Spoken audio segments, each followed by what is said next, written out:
வெண்ணிலாவே வாடாத பூவே என் வாழ்வில் மீண்டும் என ஈன்ற தாயே கண்ணோடு இமையாய் சுகமான சுமையாய் இரு கையில் ஏந்தி தாலாட்டுவேனே காற்றோடு தலை கோதி நதியோடு தவழ்ந்து உயிரோடு உயிராக உறவாடும் அழகே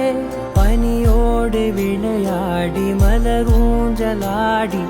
தரை வந்து தமிழ் பேசும் இரு கால் வெண்ணிலவே சிறகாக உன்னை நான் ஏந்தி செல்ல